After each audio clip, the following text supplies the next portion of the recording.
Bom dia, Brasil, boa noite, Itália. Como vocês podem ver em algum lugar desta tela, o tema da aula de hoje é vida adulta transviada. Não, eu não intitulei a aula como vida adulta transviada por eu ser um pansexual, filho de duas mulheres que está tentando doutrinar todo mundo para o comunismo gaysista comunista. Não é por isso. Até porque todos esses rótulos, quando a gente fala em rótulos, nós estamos falando em delimitações. E todas as delimitações nos encaixam em caixinhas que não correspondem à realidade complexa da humanidade. E as caixinhas, ao mesmo tempo que nos delimitam, nos limitam. Bem como essa cerca aqui. Eu trouxe essa imagem porque, na verdade, toda essa aula, ela só aconteceu porque eu estava no Facebook, num dos poucos momentos em que eu não estou trabalhando, e eu me deparei com isso. O mito da ovelha negra. E já já eu explico o porquê das aspas em negra, né? Eu acho que deve ter ficado óbvio para alguém que tem um mínimo de pensamento. E me doeu muito essa imagem, não só porque eu sou aquariano, mas me doeu porque ninguém para pensar no que é no que essa ovelha teve que passar para sair daqui. Isso aqui representa todo um status quo e no qual tem ovelhas que não estão nem aí para nada, tem algumas ovelhas que o defendem veementemente, como essa daqui, e que inclusive está de braços cruzados para outra que saiu, e que não vem que para essa que sair, ela teve que deixar todo a lã aqui no arame farpado, ela teve que passar e sofrer vários arranhados, mas isso deu certa liberdade. E não vem, sobretudo, que todas as ovelhas sem a lã são negras. A pele delas é negra. De todas elas. Elas só não são negras as que têm a lã. E a pergunta é: a quem serve essa cerca? Essa cerca serve às ovelhas ou às pessoas que abusam das lãs das ovelhas? Tragam isso para a nossa vida. As cercas das nossas vidas servem para gente ou para quem se utiliza a burguesia, tá? Beijo, Rita. Tô aprendendo. Para quem se utiliza das nossas lãs, da nossa força de trabalho, da nossa inteligência, fica a reflexão. O que eu quero nesse vídeo, nessa videoaula, é falar sobre arquétipos dessa ideia de ovelha negra, de coisas e pessoas desviantes de um padrão. Quando eu falo de arquétipo, eu estou trazendo a ideia de arquétipo de Jung. São histórias tão modelares, tão exemplares, que se tornam como se fossem molduras em branco, nas quais eu posso encaixar outras situações. Então, nessa ideia de ovelha negra, eu vou pegar isso, transformar numa moldura e encaixar a Grécia Antiga, trazer isso para cá, encaixar no mito do signo de Aquário, que aliás é um dos melhores signos do zodíaco.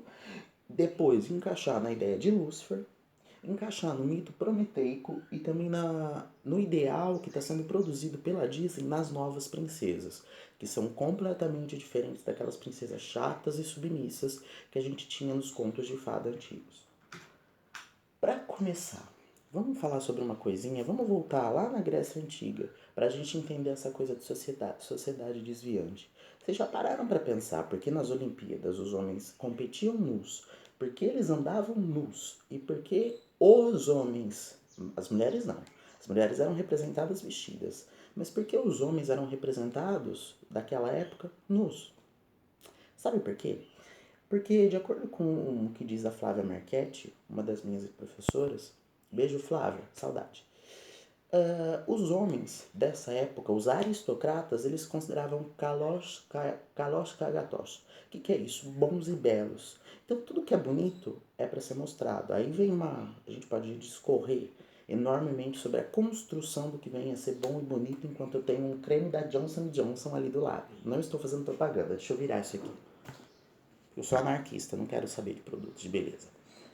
Bom, e eu não trouxe, juro pra você que eu não trouxe, para vocês que eu não trouxe uma imagem de um homem sendo enroscado por uma cobra com outro homem e os dois nus, não é para desviar ninguém de nenhum caminho heteronormativo, eu juro.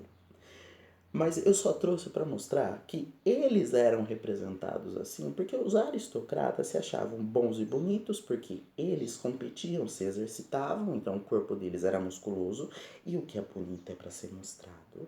Então eles tinham direito a ficar ao sol e a falar na ágora, daí eles se tornavam corpos quentes, até porque eles tomavam sol. em detrimento, em imposição, às mulheres, às crianças e aos escravos. Isso incluía outros reis caídos, que as mulheres tinham que ficar no gineceu o dia inteiro, isso as aristocratas, tá? E, portanto, elas não tomavam sol. Pessoas que não tomam sol não absorvem melanina. Não absorvendo melanina, elas eram absurdamente brancas, mas elas também não tinham direito ao estudo. E por isso que, inclusive, muitos homens se relacionavam entre si, porque é difícil você se relacionar com uma porta.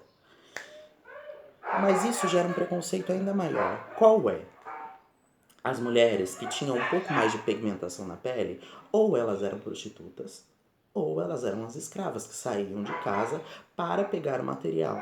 E isso veio em eco para os portugueses dos portugueses que começaram a escravizar os africanos, veio em eco nos preconceitos sócio-históricos sociohistórico-ideológicos que nós temos hoje frente aos afrodescendentes. Vem daqui.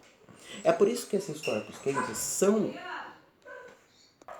Isso foi minha mãe me atrapalhando, mas voltando. Como eles se consideravam bons e bonitos, daí eles precisavam ser mostrados do jeito que eles vieram ao mundo. Por isso que eles andavam nus. E não é à toa que a maioria das estátuas daquela época é em mármore branco. Porque desde aquela época o negro e a cor preto veio adquirindo uma conotação negativa que vem desse preconceito sócio-histórico que veio reproduzido em eco e que foi instaurado em eco nas nossas cabeças. Como corpos quentes, eles poderiam possuir os corpos frios e usá-los como eles bem entendessem. Isso se refere às mulheres, às crianças e aos escravos. Por falar em corpos frios, vamos ver uma outra coisa. Enquanto os homens se representavam assim, todas as mulheres daquela época, percebam, elas são representadas cobertas. Por quê? Elas eram corpos frios que não têm voz na ágora. E aliás, corpos frios, olha essa pintura do Sandro Botticelli. Reparem que as cores aqui são frias. Tem uma predominância absurda de azul aqui, não são cores quentes. E as mulheres, inclusive, elas não eram para ser vistas porque elas não faziam exercício, elas ficavam só dentro do gineceu, isso as aristocratas. Daí a necessidade de encobrir, velar, colocar véu no que é feio. Por isso que todas elas são representadas cobertas. E daí essa ideia da Vênus do Botticelli estar tampando as vergonhas que veio em eco até hoje pra gente.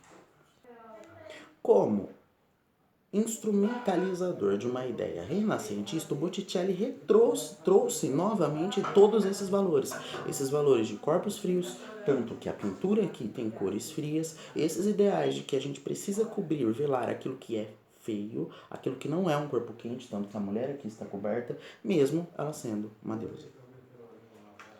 Vamos colocar numa outra moldura? Eu vou colocar isso agora numa moldura de um signo chamado Aquário. Eu acho maravilhoso, não porque é o meu signo, mas porque está muito à frente do seu tempo.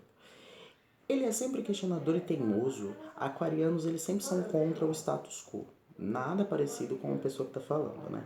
E o status quo que é metaforizado em Capricórnio, um signo horroroso, que é despótico, enfim, tem a ver com tirania e é ridículo. Dinheiro, dinheiro, dinheiro. Bom, mas o que adiciona ele nesse arquétipo é sobretudo essa questão de trazer o caos.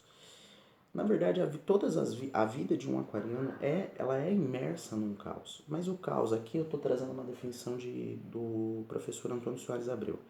São prompts de comando para uma nova ordem. É necessário que alguém se oponha ao que está estabelecido para que uma nova ordem, inclusive mais inteligente, seja colocada e instaurada, mais inteligente e mais justa. E é para isso que o aquariano se propõe. É isso que norteia a vida de alguém que nasceu sobre esse signo, enquanto nós temos o fundo musical da minha mãe me atrapalhando no fundo, como sempre ela fez. O status quo, então, contra o qual qualquer aquariano luta, não é muito diferente do que aquela ovelha negra lá no começo estava fazendo. E é por isso que nós, aquarianos, somos vistos normalmente como a ovelha negra da família. Um outro arquétipo disso é sim o titio Lucy. Qualquer referência a posições aqui talvez não seja mera coincidência. Mas enfim, estranhamente, Lúcifer na origem, o pé da letra, o nome dele significa portador da luz ou aquele que traz a luz. Guardem isso porque isso vai ser relevante para o final. Mas se é alguém que traz a luz, por que ele foi pro inferno? E lembrem-se dos corpos quentes da Grécia Antiga, corpos quentes que ficavam à mostra na luz. Porque ele questionou, como um aquariano, o status quo. Ele falou, não, peraí, Deus, não, calma, eu tenho uma outra ideia. E aí Deus, todo-poderoso, onipotente, virou para ele e falou assim, problema seu. E aí o relegou para o inferno e ele teve que levar vários outros anjos para aí começar a combater com Deus, que é onipotente. E aí eu tenho duas potências, mas um Deus onipotente. Algo de errado não está certo. Bom, mas de qualquer forma, guardem que, como um aquariano, o mito de Lúcifer, aquele que traz a luz, e de novo, eu vou reiterar aqui, traz a luz como um homem grego se via que deveria ser visto e ser colocado à luz para ser exposto porque ele era bom e bonito, ele também reitera esse arquétipo de algo desviante. Uma outra coisa desviante é o mito prometeico. O Prometeu, aliás, tem muito de Lúcifer. Prometeu é filho da deusa Metis. O Thor vai abrir a porta. Tá difícil a aula de hoje. Talvez seja porque eu tô falando sobre várias coisas, né? Bom, Prometeu é filho da deusa Metis e ao pé da letra o nome dele significa aquele que pensa primeiro, que pensa antes de agir. E isso por si só já é desviante, isso é muito aquariano. Antes da gente ir ser o gabuga bater, tipo arianos, e ir lá e bater e depois pensar, como Epimeteu fazia, aliás, o nome do irmão dele, Epimeteu, significa exatamente isso, o que age primeiro e pensa depois, o Prometeu não. Prometeu era um titã, só que ele traiu os titãs para ajudar Zeus na titanomaquia, quando Zeus lutou contra Cronos, o pai dele. Só que o que acontece? Existe um mito grego, que antigamente, na Idade de Ouro, tanto os deuses quanto os homens viviam na terra que dava tudo por si só, até o momento em que Zeus estabeleceu que era necessário separá-los. Para fazer essa separação, ele elegeu Prometeu. E aí o que aconteceu? Ele falou assim para Prometeu, você vai dividir um boi em duas partes e essa separação que você fizer vai dividir os status entre Deus e os humanos. O que Prometeu fez? Ele tentou enganar Zeus colocando os melhores pedaços de carne envolvendo dentro de uma aparência asquerosa. E colocou os piores pedaços de carne, que eram só ossos envoltos em gordura. Então, o que aconteceu? A hora que o Zeus fez escolher, só que, infelizmente, naquela época, Zeus já tinha engolido a mãe do Prometeu, que era a Metis. A Metis se metamorfoseava, que também é a mãe da Atena. Ele pediu para ela se metamorfosear em gota d'água e engoliu ela, porque Gaia tinha dito para ele que ela geraria, depois da Atena, um filho que o destronaria. Porque ele tem que ser destronado, deveria, né? Mas ele foi tão inteligente que ele se manteve no poder. Para manter a vingança familiar das Erinhas, porque Cronos capou o papai Urano, Urano jogou uma maldição em Cronos falando que ele seria destronado por um filho. Cronos, o tempo, começou a comer todos os filhos. O tempo realmente nos come, né? Quanto mais o tempo passa, mais próximo da morte nós ficamos. E aí, só que a Selene escondeu o Zeus quando ele nasceu, deu uma pedra para o Cronos comer. Zeus cresceu, voltou e lutou contra Cronos e o destronou. Tá, mas Prometeu tentou enganar Zeus nisso. Só que Zeus já tinha a previdência. Ele, percebendo isso, falou assim pro Prometeu: eu vou pegar essa carne que na verdade são ossos. Só que fazendo isso, Prometeu, você condenou a humanidade à mortalidade. Porque a carne, que era o melhor pedaço de carne, perece. O osso não. Então eu e todos os meus deuses, nós continuaremos imortais. Mas a humanidade, a partir de agora, vai morrer. E a partir de agora vai ter que render graças aos deuses, queimando carne e queimando coisas para que essa fumaça chegue aos céus. E para que vocês não morram, vocês vão ter que aquecer a carne. Só que sabe o que eu vou fazer com vocês e com a humanidade? Eu vou tirar o fogo. Prometeu tentou enganar Zeus de novo, subiu até o Olimpo e e tinha uma parte que era protegida por Atena e por um outro deus que eu não vou me lembrar. Mas Atena não estava naquele lugar por algum motivo e ele conseguiu entrar, roubar o fogo sagrado dos deuses que nunca apagava e trouxe numa fécula. Fogo, portador da luz, Lúcifer, alguma semelhança?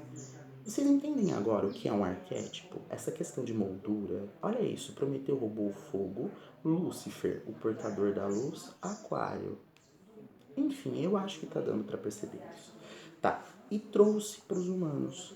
Só que aí ele foi castigado por Zeus amarrado numa rocha e todo dia vinha uma águia perfurar o fígado dele, que se regenerava, porque ele era um titã, ele veio antes inclusive dos deuses olímpicos. E todo dia isso acontecia até que Hércules soltou ele. Mas o que é importante que vocês vejam é que a figura prometeica é tão desviante quanto Lúcifer, e ela é tão próxima que entre os dois só tem uma linha tênue para mim. É de novo, o Lúcifer, na verdade, é a realização arquetípica nova da figura de Prometeu aqui. Os dois são castigados, porque se opuseram, falaram, não, peraí, Prometeu tentou defender a humanidade. O Lúcifer tentou falar, não, mas peraí, calma, deixa eu tentar dar uma outra ideia. E ambos foram castigados por um Deus. E o que a gente tem que questionar aqui é a quem essa história que é colocada na nossa cabeça serve.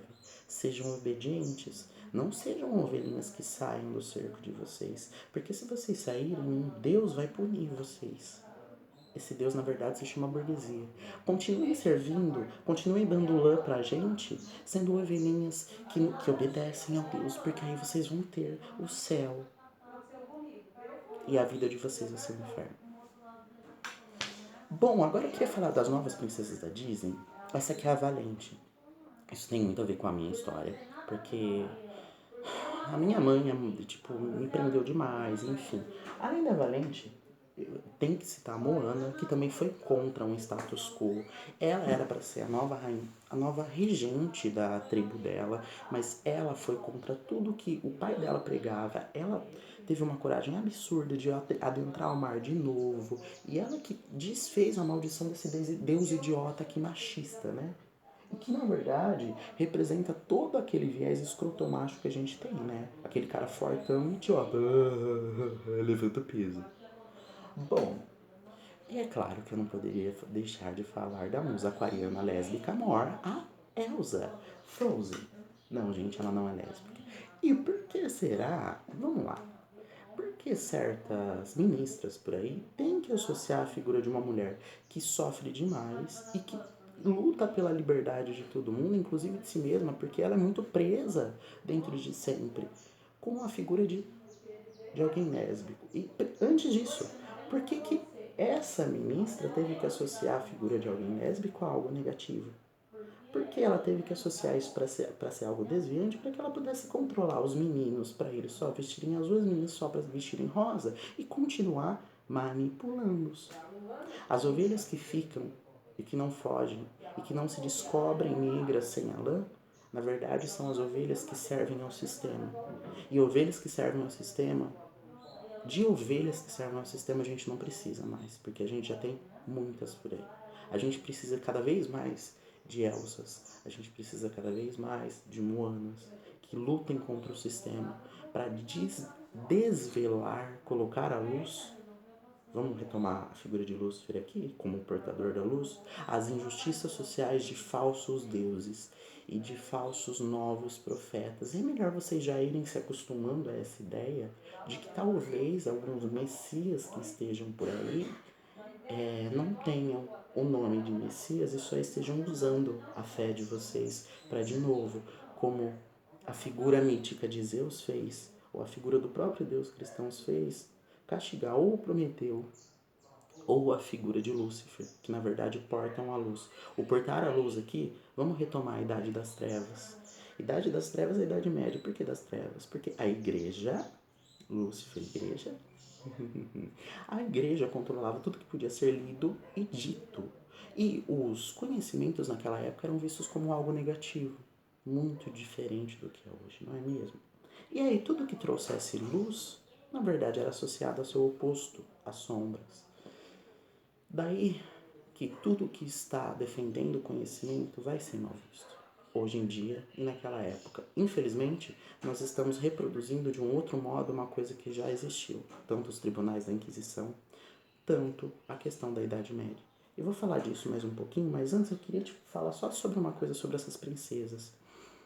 É relevante falar que essas histórias aparentemente bobinhas que a gente conta para os nossos filhos sobre princesas que sempre estão precisando de um caçador que as salve, ou que sempre estão procurando um príncipe encantado, elas não só não reproduzem, não representam o que acontece na realidade, porque ninguém precisa de outra pessoa para ser feliz. Não é toda mulher que gosta de homem, não é toda mulher que precisa de um homem. Mas essas histórias, na verdade, representam e imbuem práticas sociais que são de mulheres que são que como se elas devessem mesmo ser submissas e ficar esperando o príncipe encantado ou apanhar desse príncipe encantado, porque ele é o príncipe encantado. Sem ele, ela não vai ser feliz para sempre. Bem diferente dessas outras princesas aqui. Então, quando aí a gente pega um discurso de uma ministra estúpida que fala que menino veste azul e menina veste rosa, a gente vê em que tipo de prática ela está inserida. E, infelizmente, a gente vê que ela não conseguiu sair de uma ideologia que a abusou. Porque a gente sabe a história da Damares, a gente sabe que ela sofreu abusos do tio. Então, ela, mais do que ninguém, deveria não estar submetida a essa ideologia, essa formação ideológica e a esse tipo de discursos e de dizeres que justificam essas práticas machistas e violentas. Mas ela se submeteu a ele e não ao outro.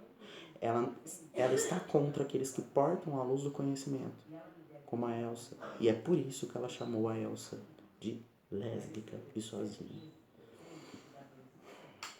Bom, eu não tô aqui pra mentir, então eu vou falar que eu já usei esses slides aqui 1 milhão de vezes. Mas a única coisa que eu queria que vocês prestassem atenção neles é que o capitalismo afastou a gente de tudo que era realmente maravilhoso, de crenças e mesmo dessa questão dos deuses. Parece que tudo tem que ser prático, pragmático, tudo tem que ter uma utilidade. Se não tem, é aquela coisa, né? Ai, por que eu vou gastar dinheiro com pessoas fazendo letras para se tornar isso aqui?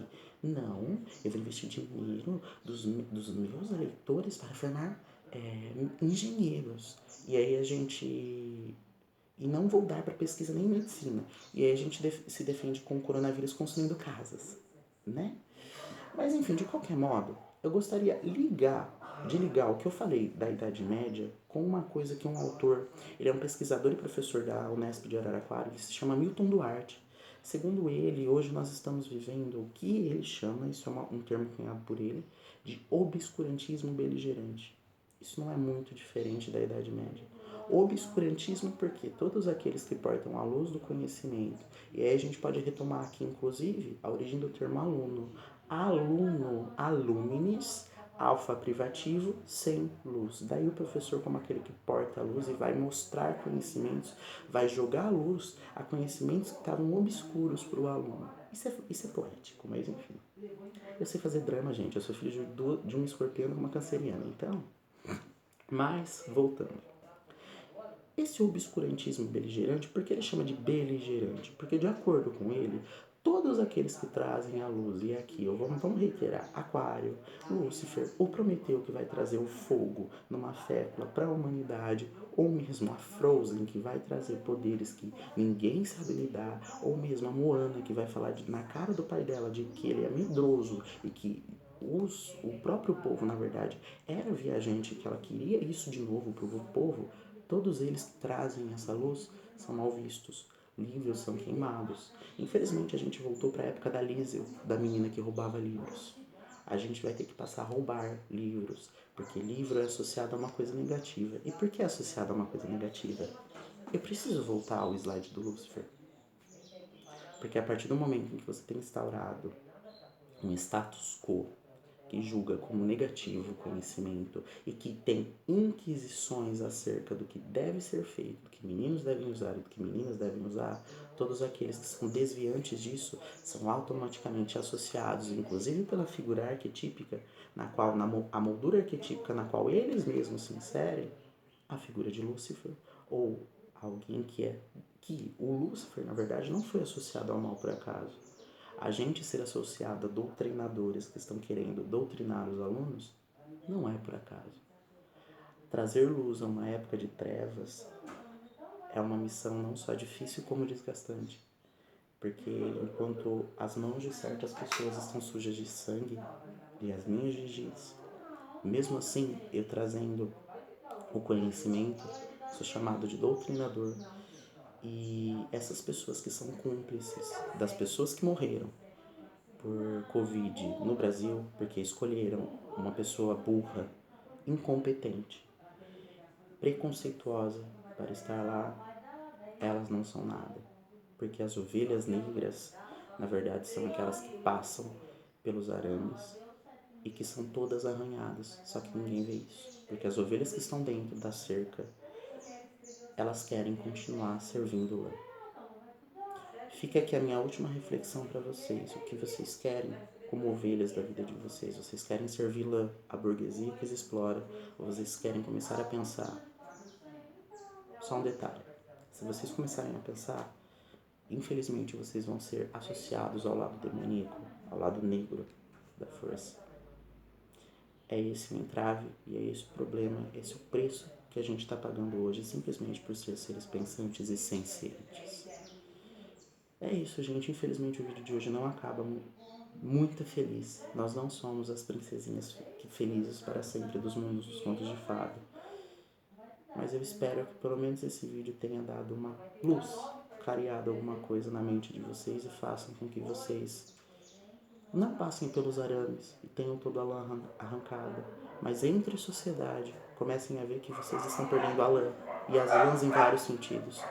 E aí, juntos, cortem a cerca, porque é mais fácil cortar a cerca do que um só ter que passar pelos arames farpados e de fora fica falando que vocês estão sendo injustiçados. Um beijo, um abraço, um aperto de mão, é isso.